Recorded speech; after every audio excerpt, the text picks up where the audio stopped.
Ito po, hawak ko po ang original. Dahil sa akin po, importante ang original. Ito po ang original, nakalagay po dito. Nag-file ako. Nakalulungkot po na pati ang media ay nakikisama sa ganitong klasing propaganda na ang isang senador ay hindi sumusunod sa batas. Isang senator judge. Huwag po nating gamitin ang oras ng impeachment court sa pagpapaliwanag o sa pagtatanggol ng ating mga sarili simula pa po noong nakaraang linggo. Because the time we waste here to defend ourselves, defend what we believe or what have you, is an injustice to the Vice President. Yung oras po na ito dapat ilaan natin sa pakikinig sa depensa ng Vice Presidente, sa mga akusasyon laban sa Vice Presidente, hindi po pagdidepensa sa mga sarili natin kung tayo inaakusahan ng kung anong mga ahensya, kung tayo po ay may mga kaso, may mga investigasyon. This is not the right forum, Mr. Presiding Officer. Bakit kung ganito ang pamantayan natin, edi buksan na natin lahat ng bank records natin. Lahat na. Tayong lahat ay buksan na natin. Lahat. Para mapakita sa taong bayan na wala tayong kinikilingan dito. Ako po'y humihingi ng paumanhin sapagkat dito pong nakaraang linggo, lumabas po sa mga balita na may aligasyon na ako daw po ay hindi sumusunod sa batas. Ito po ay nakalulungkot para sa isang senador, sa isang senator judge, ang masabihan na hindi sumusunod sa batas. Samantalang nung tayo po ay merong mahal na saksi dito, pinaalala po natin sa kanya na harapin ang batas.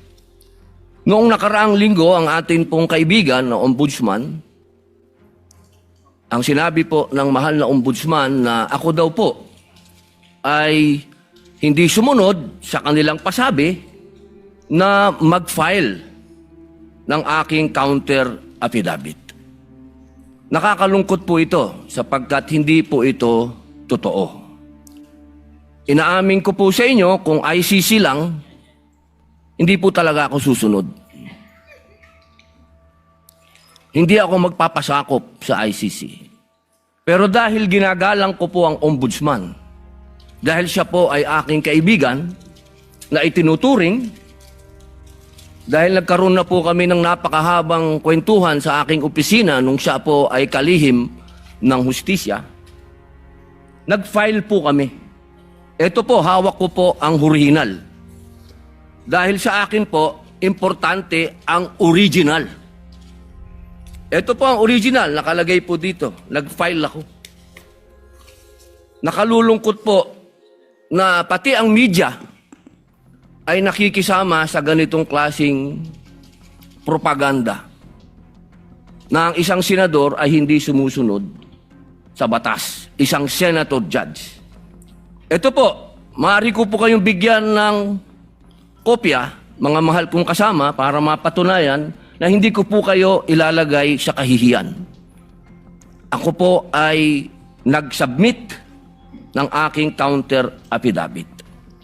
At ganun din po, humihiling din po ako sa aking mga kasama, lalong-lalo na po sa aking kaibigan, Ginoong Pangulo, na sa mga ganitong pagkakataon, hinihingi ko po na tulungan din po ninyo kami. Na maipaliwanag din po namin sa media na meron din po kaming mga pagkakataon na ipagtanggol din ang aming sarili at kami wag husgahang kaagad na kami hindi sumusunod sa batas. Yun lamang po, Ginoong Pangulo at tagapangulong hukom. Maraming salamat. Senators Erwin Tulfo, Senator Judge Alan Cayetano, thereafter Senator Judge Tito Soto are recognized. What is your pleasure, Senator Judge Erwin Tulfo? Mr. Presiding Officer, Senate President, ladies and gentlemen, this impeachment court was established to try the Vice President of the Republic. Ang punto ko po rito, kasi napapansin ko po ilang araw na nagagamit po natin ang impeachment court, ang oras po ng impeachment court sa pagpapaliwanag. Naintindihan ko po ang posisyon ng aking kaibigan, si Senador Robin Padilla, yung kanya pong frustrations. Pero gusto ko lang po sana ipaalala sa ating presiding officer, sa ating pong Senate President, at matanong, ano po ba ang ating ginagamit na rules ngayon? Pwede po ba yung mga problema po labas sa impeachment court na ito o labas sa kaso ng Vice President ay dadalhin natin dito? Di po ba ang korte na ito na itatag para po sana kay Vice President at kay Vice President lamang? Mga ebidensya, mga testimonya, mga pahayag patungkol lamang po sana sa impeachment ng Vice President. Kasi dito pong mga nagdaang araw, Mr. Presiding Officer, Senate President, mga kasama, napansin ko po na nagagamit ang oras po ng impeachment court sa pagtatanggol po ng mga nakaraang araw ng sarili ng ilan sa mga kasamahan natin sa mga akusasyon. This is not the right forum and the right venue and not the right time to explain your situation.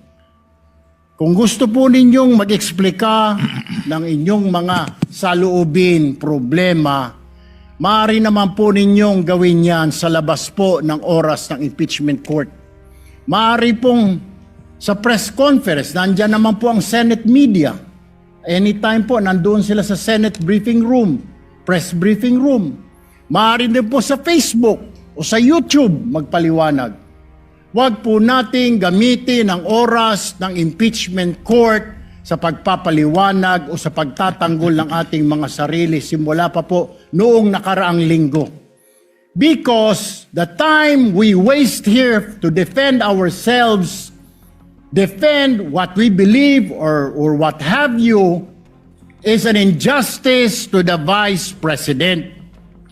Yung oras po na ito dapat ilaan natin sa pakikinig sa depensa ng Vice Presidente, sa mga akusasyon laban sa Vice Presidente, hindi po pagdidepensa sa mga sarili natin kung tayo inaakusahan ng kung anong mga ahensya, kung tayo po ay may mga kaso, may mga investigasyon.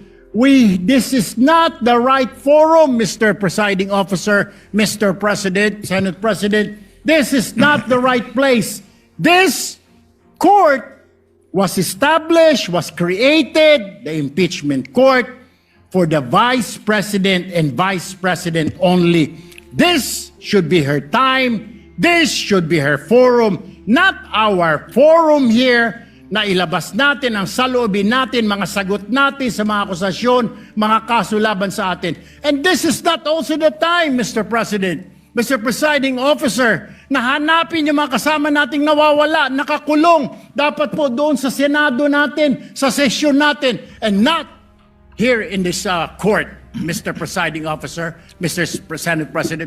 Kaya pakiusap ko lamang po sana sa ating mahal na presiding officer and Senate President, let us follow the rules. May rules ho tayo. Kung hindi naman ho patungkol sa Vice President na sasabihin natin, hindi naman po patungkol sa depensa o prosekusyon ng Vice Presidente natin, then wag na ho natin payagan na magsalita pa po dito because nasasayang. Because every minute, every hour that we waste away from the defense or from the prosecution of the case of the Vice President, it is injustice. It is called injustice to the Vice President, to her family, yung anguish, yung kanyang sama ng loob, yung oras na nakabinbin ang kaso na ito.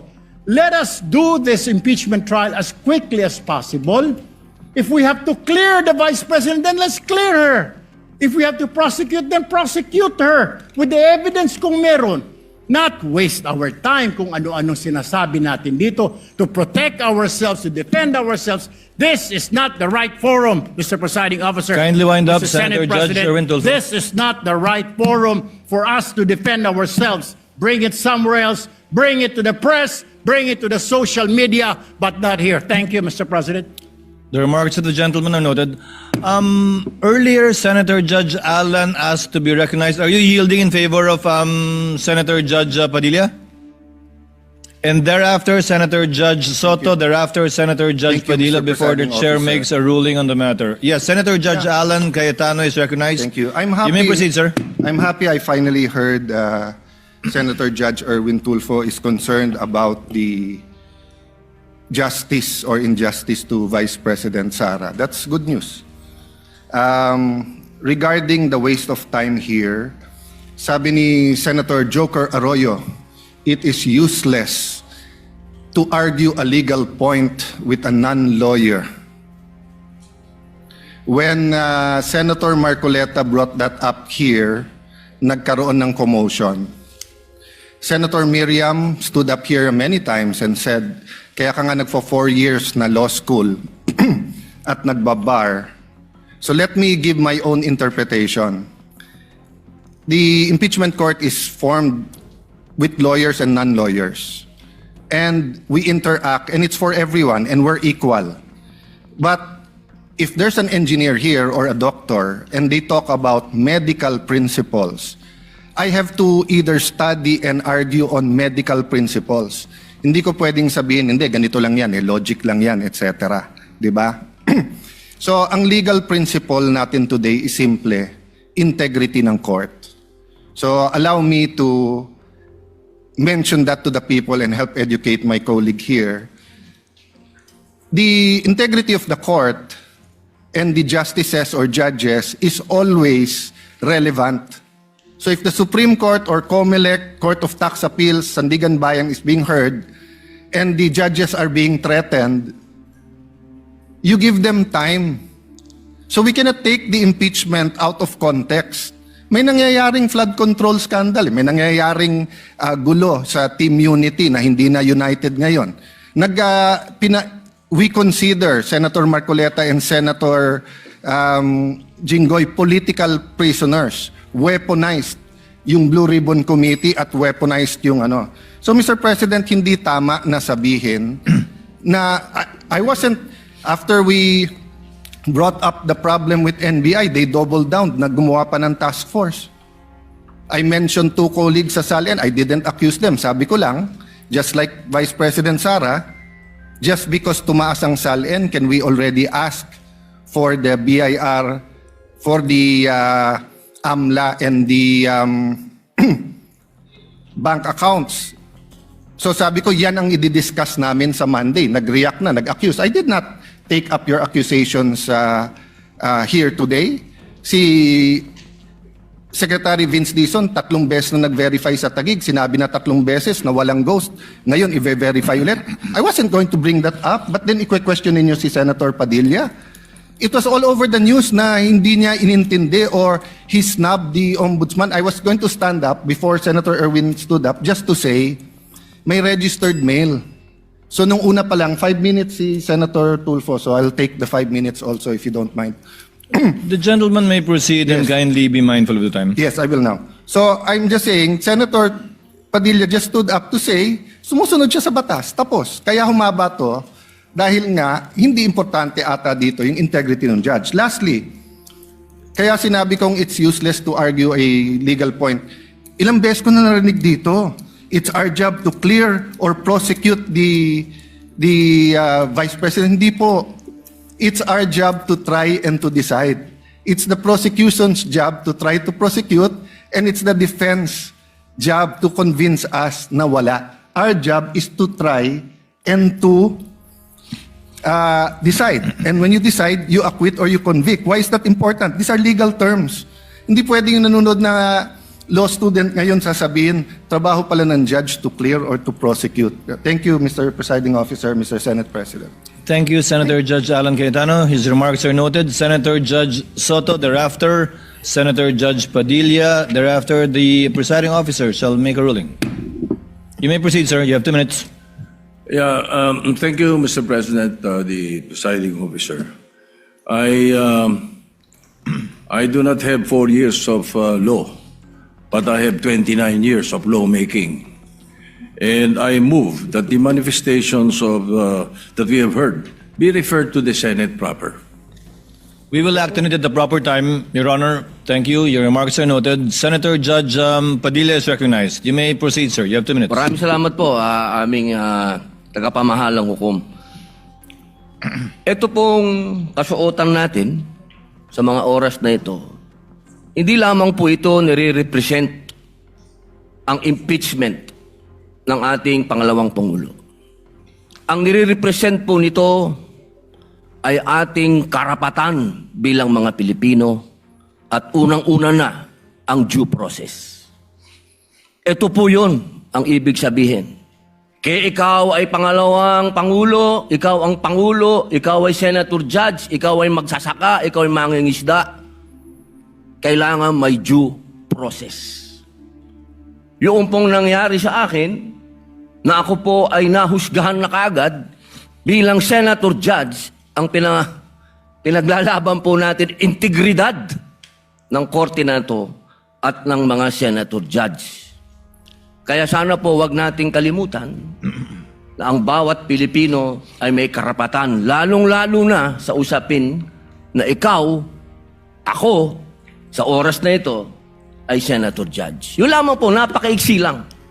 Due process, mga mahal kong kaibigan, mga mahal kong kababayan, maging prosecution, maging defense, sa ating lahat, wag nating kalimutan, pantay-pantay tayo sa batas. Maraming salamat po. Senator Judge Pangilinan, what is your pleasure, sir? Yes, just a very quick manifestation, Mr. Presiding Officer. Earlier, former Senate President Soto moved that these matters be referred to the Senate. This is precedent, actually. During the Estrada impeachment trial, the father of Senator Cayetano Alan, Senator Rene Cayetano, made a manifestation regarding a case that was supposedly being prepared, a criminal case to be filed against him. It was raised in the impeachment court, but ultimately the impeachment court agreed that the manifestation was referred to the Senate as a legislative body. So there is precedent for this. Yes, the court allowed then Senator Rene Cayetano to make his manifestation, but eventually it was resolved that the matter be referred to the Senate as a legislative body. So we share. We move for the previous. Yes, we move. We call for the previous question, Mr. President. Senator Judge Cayetano? I think the presiding officer ruled that we will take it up later on, but if Senator Judge Pangilinan will insist, then I have to object on a point of order. Rule 6 says, the last part, the provisions of the rules of the Senate and the revised rules of court shall apply suppletory whenever applicable. And in the rules of the Senate, whenever the senator feels threatened or anything happens, whether pinatayan ng aircon, whether may nakatutok na barel or sinaran ng pinto, he can rise on a point of personal and collective privilege. We didn't do that para umikli. Now, if we're going to argue today rather than ask them about due process with a simple manifestation from Senator Padilla na hindi totoong binabastos o binabaliwala ang ombudsman, registered mail lang kaya hindi pa nadagdag. So, hindi kami ang nagwe-waste ng time. We can have a caucus, we can talk about it. You wanna debate that now? With the permission of Senator Judge Pangilinan, to abbreviate the proceedings, May I just, Mr. President, because I was alluded to, Mr. President. May I just very quickly, Mr. President, Rule 6 on. you may proceed, sir. Thank you, Mr. President. Rule 6 of our impeachment rules, Mr. President, which was quoted by Senator Cayetano as being suppletory. Mr. President, that refers to evidence. rulings on evidence in the impeachment trial. It does not refer to privileged speeches. Therefore, the suppletory nature of the rules of court, as well as the Senate rules, refer to matters pertaining to evidence and no other, Mr. President. But in the spirit of liberality, we will allow that. That's precisely why we did not object when he spoke last week. But let us not abuse the liberality of this court, Mr. President.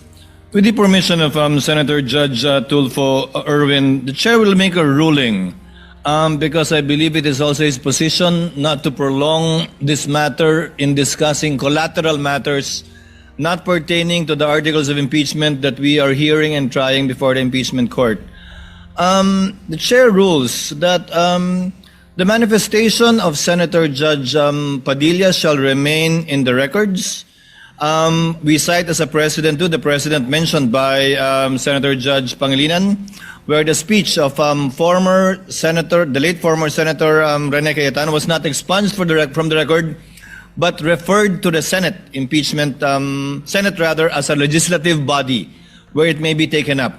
I ask the indulgence of the parties to this case. Wala po kasi kaming session. Ito lang po ang pagkakataong nakakapagsalita at nakikita-kita kami habang recess kami. Pero umaasa ako, within hearing distance of my colleagues, na kapag nag-resume na po ang Senado sa susunod na linggo matapos ang sona ng Pangulo, may pagkakataon na po ang bawat miyembro ng Senado bilang senador, hindi bilang senator judge, na mailabas yung mga hinaing o anumang nais nilang sabihin kaugnay sa anumang nagaganap o nangyayaring hindi tama sa kanila o ginagawa laban sa kanila. And that, I think, is the proper forum for us to ventilate, discuss, look into, and if necessary, investigate the allegations and or accusations against senator judges in their capacity likewise as senators. So ordered. What is the pleasure of Senator Judge? I will just Cayetano? manifest, I correct myself, it was stamped, not registered mail. And since I agree with the ruling, I will not anymore argue the Thank you, other sir. rule that correlates with Rule 6. Thank you. Thank you, sir. Noted that it was stamped. The Senate President, thereafter, Senator Judge Erwin Tulfo. Thank you, Mr. Presiding Officer. Hopefully we can move on after the manifestations of the two gentlemen. Let me appreciate and thank the ruling of the Presiding Officer to refer the manifestations as well as the comments of our colleagues to the Senate acting as a legislative body. 8 days na lang po ay magko-convene na ang Senate at doon rin ho natin pag-uusapan itong mga mahalagang bagay na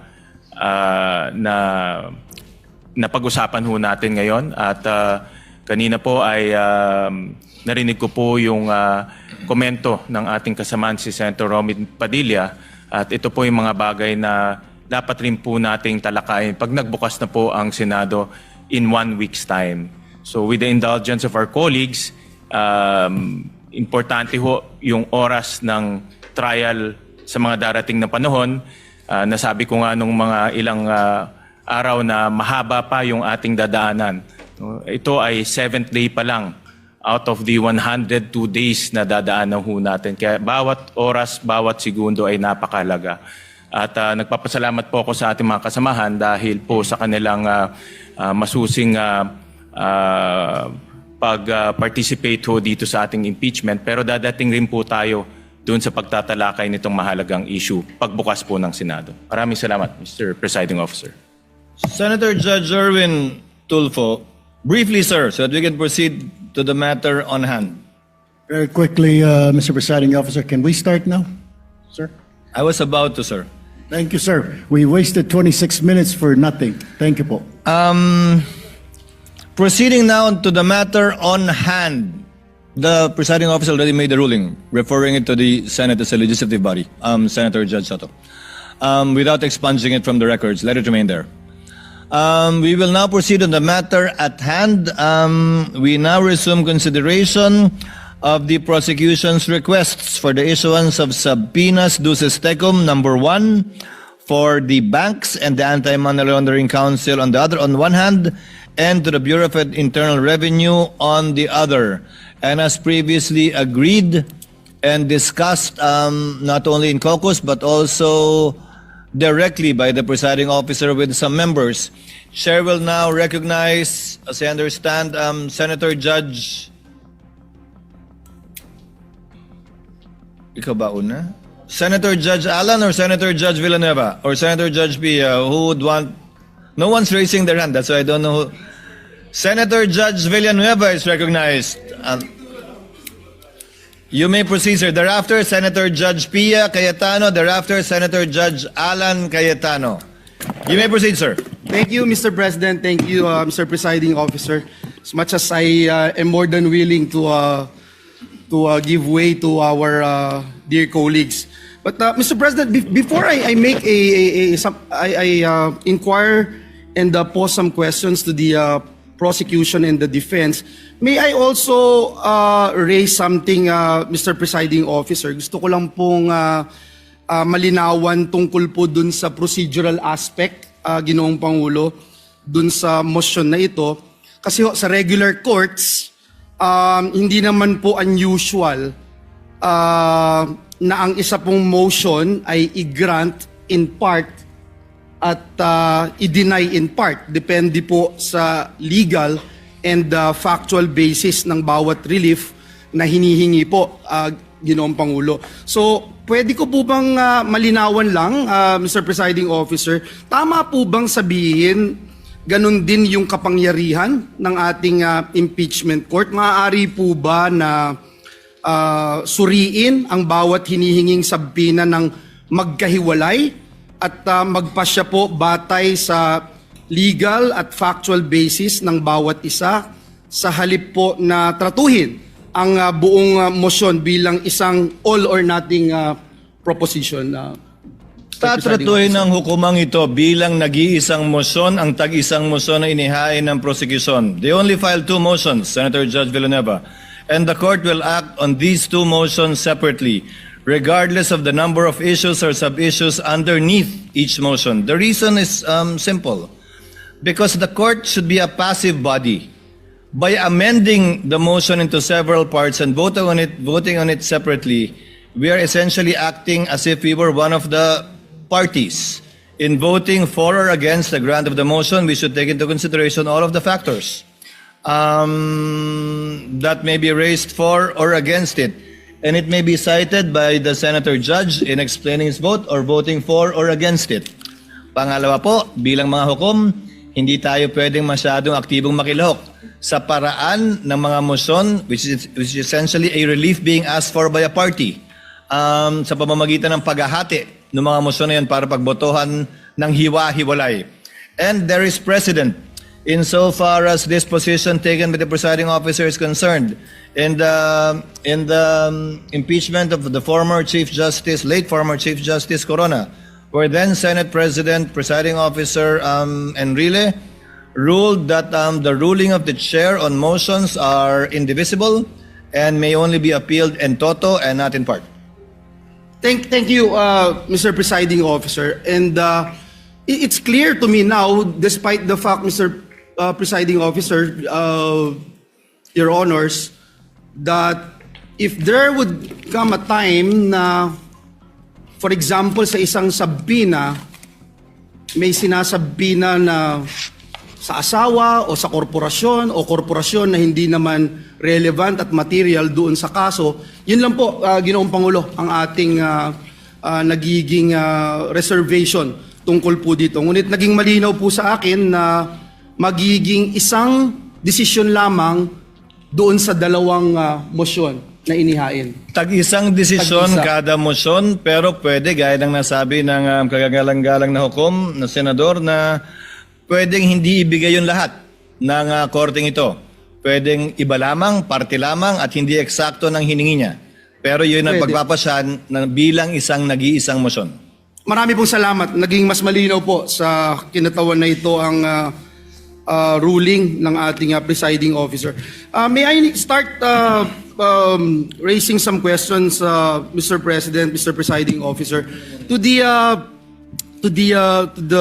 two parties, Mr. Presiding Officer, just for the guidance of the court, and I think it's important that we distinguish between two separate procedural questions. Una, kung dapat po bang i-produce ang hinihinging records? At pangalawa, kung ang mga records na iyon ay magiging admissible at kung anong evidentiary weight ang dapat ibigay sa kanila. So, let me start by asking our lead prosecutor, Congressman, to our dear Congressman, would it be correct, sir, to say that the issuance of a subpoena merely compels the production of records and does not by itself amount to a ruling that those records are admissible, relevant, or entitled to evidentiary weight, Your Honor? Before the member of the panel for prosecutors answers, he's not the lead prosecutor. The sorry. question is addressed to the Honorable Representative Chel Jokno, who is a member of who is part of the panel of prosecutors who will be answering your questions. And for the record too, on the part of the respondent, I think it's Attorney Poa Attorney Poa. will be answering. That's correct. Thank Your you. So that we Sir, don't need to identify each one each time anymore for the record. Thank you. The Honorable Jokno may respond to the question of Senator Judge Villanueva. You may proceed, sir, when you're ready. Thank you, Your Honor. Good afternoon to all the members of this honorable court. Naisagot na po ata yan ni dating presiding Judge Juan Ponce Enrile dun po sa Corona impeachment case. And if I may quote just a brief portion from what he said, I would like to explain that the resolution of this court was simply to authorize the issuance of a subpoena. And whether those evidence subpoenaed are admissible evidence, given the fact that they apparently appeared in violation of existing laws, is a question that must be resolved in due course. So ang ibig po sabihin, ang hiling lang po ng prosecution ay may labas ang ebidensya, pero wala pa po tayo dun sa punto kung tatanggapin ba nitong hukuman ang evidence na yun, kung siya po ay admissible o hindi. Maraming salamat po sa inyong tugon, Representative Jokno. Kaya po, nilahad ko po yan nang sa ganoon, maitanong po natin ang defense panel, if that distinction is correct, would the defense still maintain that the mere issuance of a subpoena is by itself already prejudicial to the respondent even before the court has ruled on admissibility or weight? Yes, Your Honor. Good afternoon, Honorable Senator Judges. Yes, while we agree with the position of the prosecution na hindi pa naman pinag-uusapan ang admissibility sa puntong ito, what we are questioning is really yung subpoena mismo po. Dahil sa ating pananaw, ang isang subpoena, at hindi lang sa ating pananaw, but even under jurisprudence, meron pong requirements bago tayo makapag-issue ng subpoena para maging valid yung subpoena na yun. At yun po yung napag-usapan natin nung nakarang linggo na definiteness and relevance. Ngayon, yung twin requirements na yun para po sa pananaw ng depensa ay lacking in this case. And that is why we maintain our position as regards opposing itong request ng prosecution sa pag-issue ng subpoena. Well, at least malinaw po, ang pag-issue ng subpoena, not necessarily opening of records, una. Pangalawa, to be presented in court. At pangatlo, to be admitted as evidence by this court. Before I go dun sa requirements, let me ask the panel of prosecutors, si Representative Jokno, dun po sa pananaw ng depensa on alleged fishing expedition, just for the guidance of Senator Judges, this representation would like to clarify one procedural matter. We understand that the concern raised by the defense that the subpoena may be overly broad. And at the same time, we also recognize that the court has a duty naman to determine whether the records being sought are sufficiently relevant and material to the issues before us. So, Representative Jokno, maaari po ba ninyong ipaliwanag kung paano ninyo tiniyak na ang hinihinging mga records ay hindi po simpleng paghahanap lamang ng posibleng ebidensya o tinatawag na fishing expedition, kung kundi ito po ay mga partikular na dokumento na sa tingin po ninyo ay meron pong malinaw at direktang kaugnayan dito po sa mga articles of impeachment. Thank you, Your Honor. Ang hinihiling po namin sa mga subpoena ay kaugnay sa Article 2, which involves charges of unexplained wealth.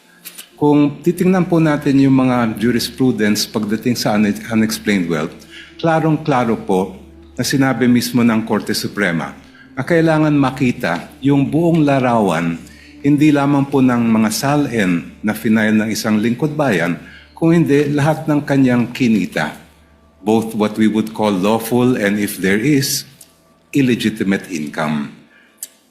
Ang SALN po kasi ay parang snapshot lang po yan, year-end, kung ano yung mga assets, liabilities, and net worth ng isang government official. Ang ITR din po ay parang short video lang po yan ng mga transaksyon ng isang taxpayer sa kabuuan ng taon na yon. Makikita lang po natin yung buong larawan pag nailabas natin ang mga bank records. Kasi doon po yung day-to-day na lumabas at pumasok sa isang account ay mabubuo po natin. And in fact, in the case of DOF Rips versus Merencilia, ito lang pong portion ang babasahin ko. Sabing ganun ng Supreme Court, the failure of the complainant to take into consideration Respondent Rafael's net worth from the time he entered government service and the failure to take into consideration all of his possible sources of income in relation to his real and personal properties do not support the conclusion that he has unexplained wealth, considering that his true net worth was not determined. Ito po ay sabi ng Supreme Court, Ombudsman, hindi nyo nagawa yung inyong trabaho. Kaya ayaw po namin tumulad sa nangyari kay Ombudsman dito sa kasong ito. We want to see the entire picture. Kaya po namin hinihingi yung BIR records, pati yung mga bank records, and even the Anti-Money Laundering Council records para makita po natin yung buong story as far as both the assets, liabilities, and net worth are concerned, and the lawful, and if there is unlawful income acquired by the respondent. Last question no, sa prosecution. No? Sir, binanggit po kanina nung defense panel yung requirements which should be relevant and specific, and kinikilala po natin dito sa korte na yung subpoena is an important tool na available po dito sa impeachment court in the search for truth. Pero kinikilala din po natin na ang mga records na ating hinihingi ay may tinatawag na statutory protection under our laws. Now in this regard, Your Honor, bago po ninyo hiniling ang compulsory production ng mga confidential records na ito, may we know what led the prosecution to conclude that the issuance of subpoena is the least intrusive and most appropriate means of obtaining the information sought? In other words, Your Honor, paano po ninyo masasabi na itong subpoena is not only relevant but also necessary and proportionate under these circumstances? Ang subpoena po ang tanging paraan para makuha ng initong hukuman ang mga kinakailangan po natin na datos at informasyon at dokumento. At hindi naman po siya intrusive dahil tulad na nabanggit ko po kanina, ay hindi pa naman ito question ng admissibility. Ang kailangan lang ay ma-produce sa korte yung mga dokumentong hinihingi. The issue of admissibility will come later and the defense will have sufficient opportunity to object and to oppose. Ngayon po, as far as the particular records that we are requesting are concerned, ito ay nakabatay nga sa nabanggit ko pong desisyon ng Supreme Court na pag tinitingnan natin ang issue ng unexplained wealth, hindi lang po pwedeng snapshot ang titingnan natin. Kailangan mula sa unang araw ng paglingkod ng isang lingkod bayan, yung kanyang final na SALN, lahat ng mga kinita niya, ay makita natin. And that will be shown both by the bank records that we are requesting to be produced, as well as the BIR and tax records that we are requesting. Thank you. Thank you very much. Sa depensa po, binanggit niyo ho kanina yung relevance, and if I recall it right, last week, the good gentleman, Attorney Poa, made mention about the questions on confidentiality, sir, no? And this representation would like to better understand the legal basis of the defense position on confidentiality. We recognize that the law places a premium on protecting confidential information. At the same time, we are also dealing with a request made in the course of a constitutional proceeding before this impeachment court. At bilang mga senator judges, it's our constitutional duty to try and decide on impeachment cases. Mr. Defense Counsel, yung Section 8-A of the Anti-Money Laundering Act, binanggit niyo po ito last time, which prohibits the disclosure of confidential information.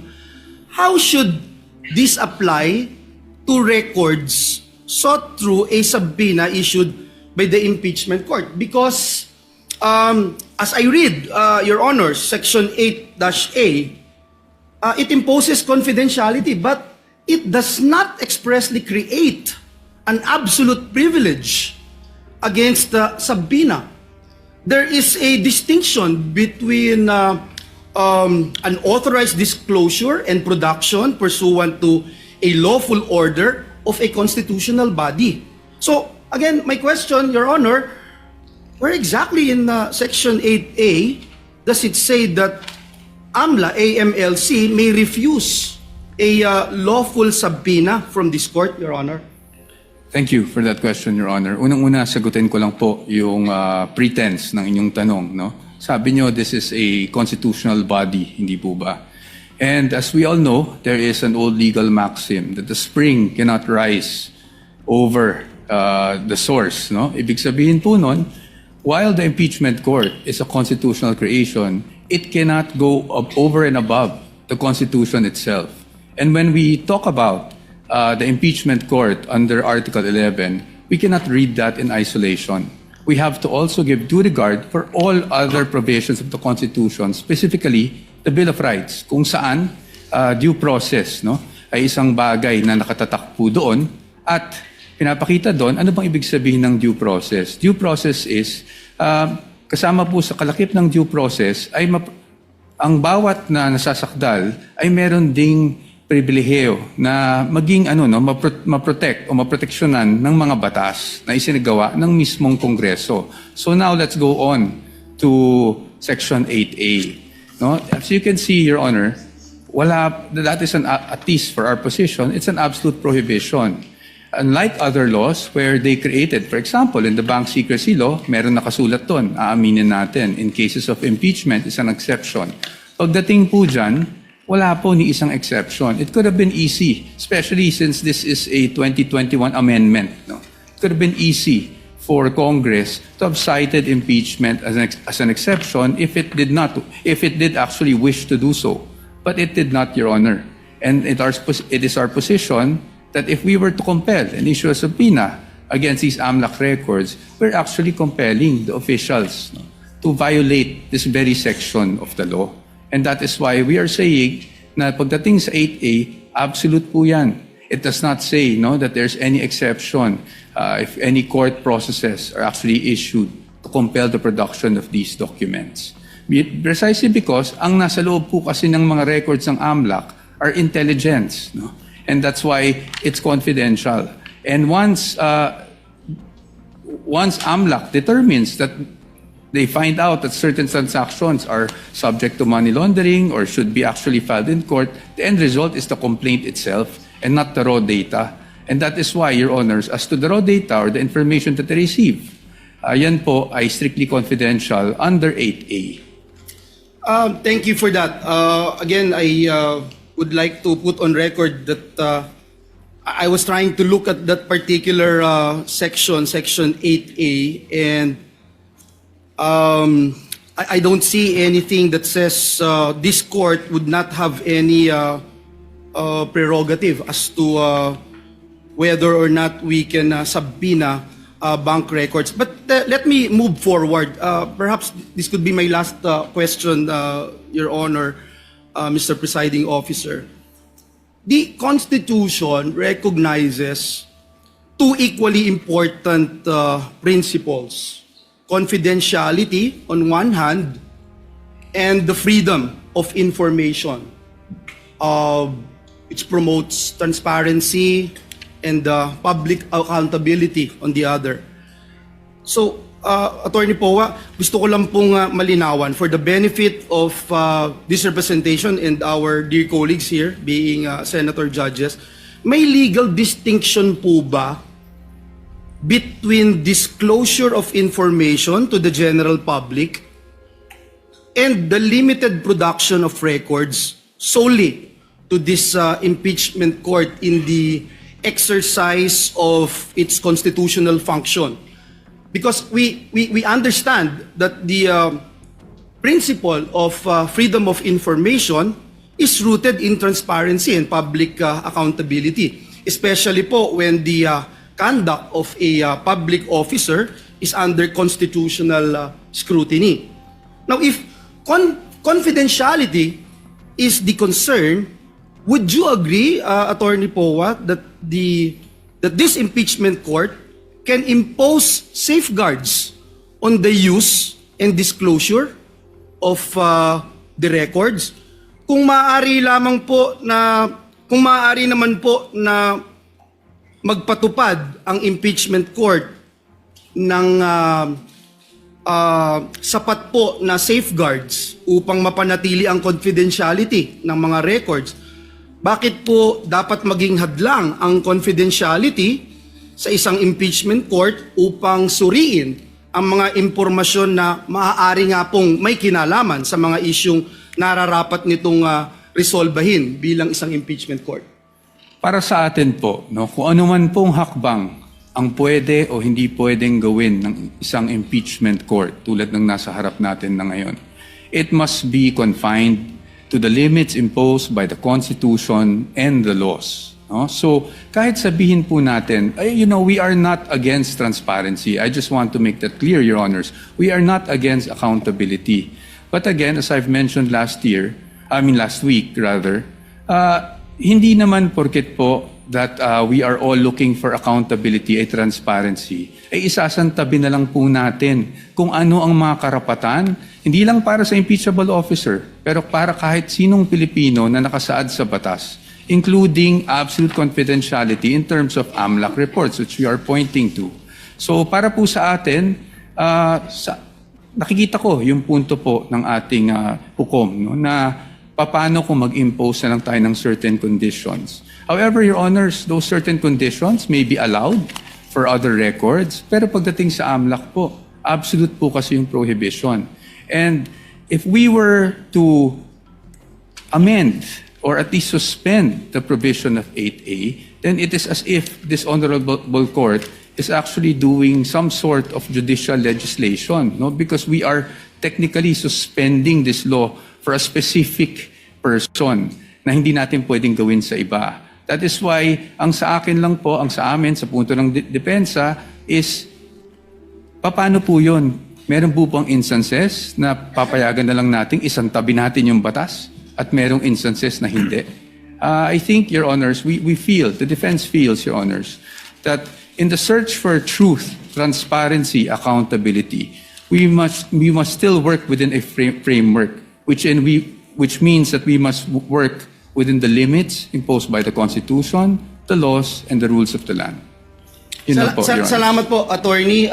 Mr. Presiding Officer, just a few seconds, just to put on record, ang Senado po ay nasa plenaryo na po yung proposed Bright Act natin na maraming sumuportang mga kasamahan natin.